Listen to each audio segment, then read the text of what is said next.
Hey, today I'm going to talk about the eternal return. Where do I begin? Well, Nietzsche has written extensively about it, but so have others.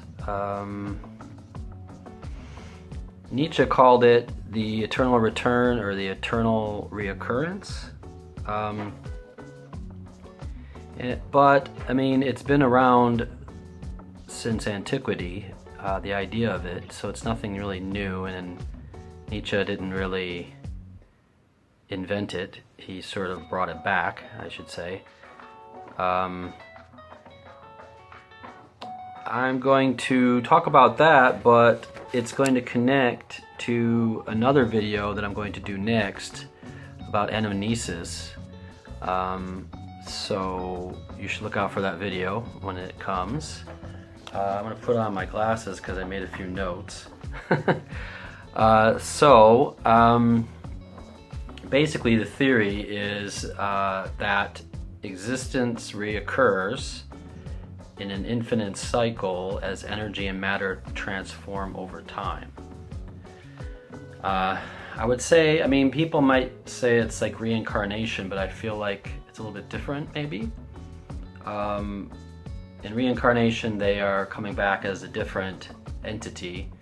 In this, they're coming back to relive the same moments. So it's very heavily referenced in the Stoics. They believed it, and the Hindus and the Buddhists also reference it quite a bit.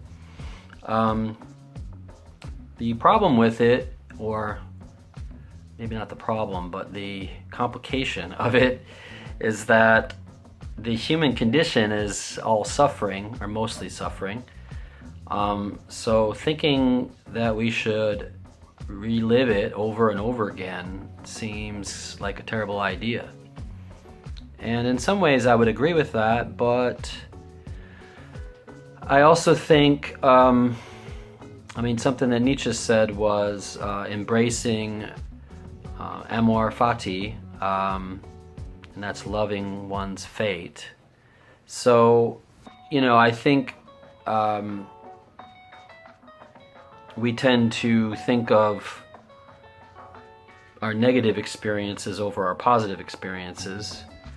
And that's one reason why in Christianity, the material world is sort of considered inferior or incomplete in some ways, because we live our lives in preparation for better lives in paradise.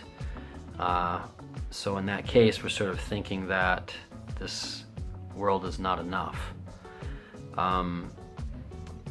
So in the eternal reoccurrence, this kind of offers a form of immortality because you're still living over and over again.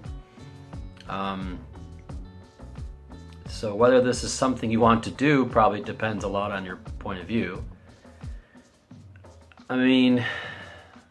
Taoism addresses it because they want to get away from dualities. So for them, no beginning, no end, no light, no dark. I think there's something to that in a way. It's really hard to live like that, but as a philosophical idea, I think it's sound. And there is something to be said about the middle path. The problem is that, I guess the best way to say it is, let me talk about this guy I used to know. So I knew this guy who loved James Joyce, right? And he was that guy that we probably all know. There's always one who's read like one great book, and because of that great book, they sort of think that they know everything, or that they have some great insight that the rest of us don't have. It's kind of annoying. But in his case, he kept always talking about the eternal return, and I always sort of thought, at least back then, this was maybe 20 years ago, I thought he was kind of full of shit, actually.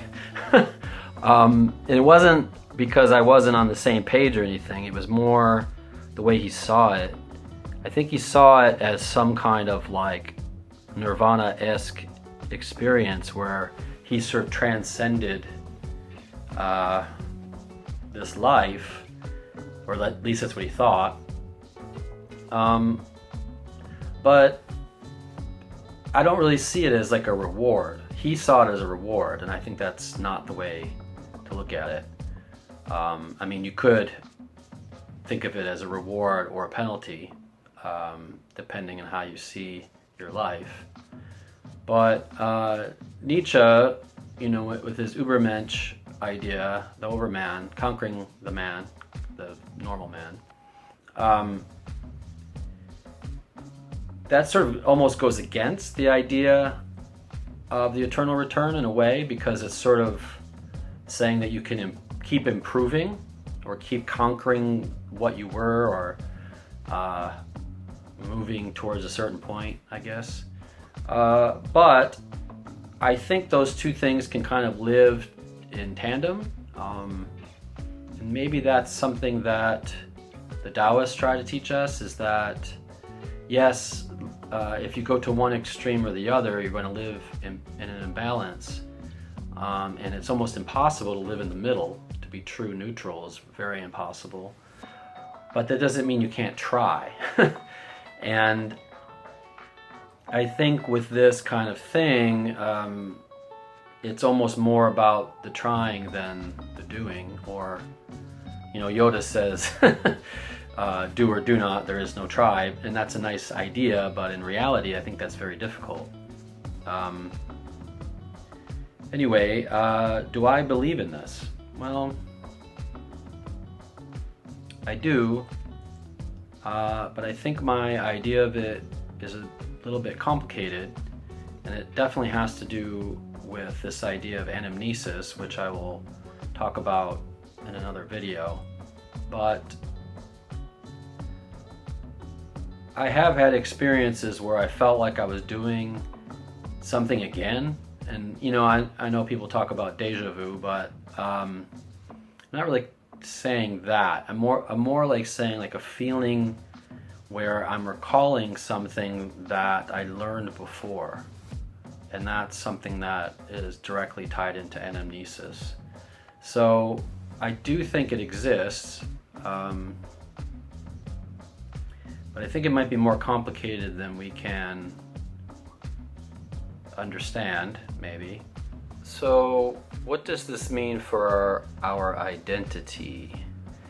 Well, I think that if you're living the same thing over and over again, you would have the same identity in each version. But, I mean, something that they say in the theory of anamnesis is that your soul is immortal. So every time you come back, you're sort of remembering your mortal body, and then when you leave, you go back into your immortal body, I guess, soul. So each time you come back, you're sort of doing this physical experiment. So I think your identity would stay the same. And then most people, the first thing they would say is, well, what about free will?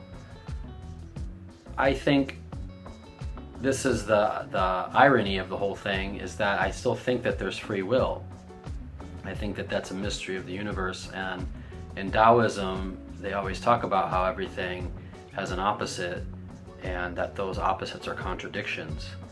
And so having a destiny and having free will at the same time are contradictions, but because the universe is such a mystery, I think those two things can happen at the same time.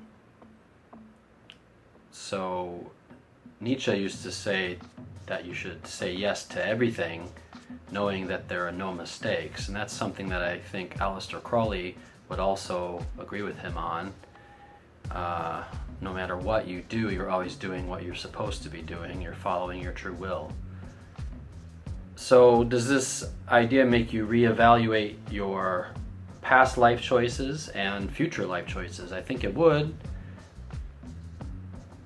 I mean, there are things that I've done in the past that I'm not proud of, and there are also things that I've done that I'm very proud of.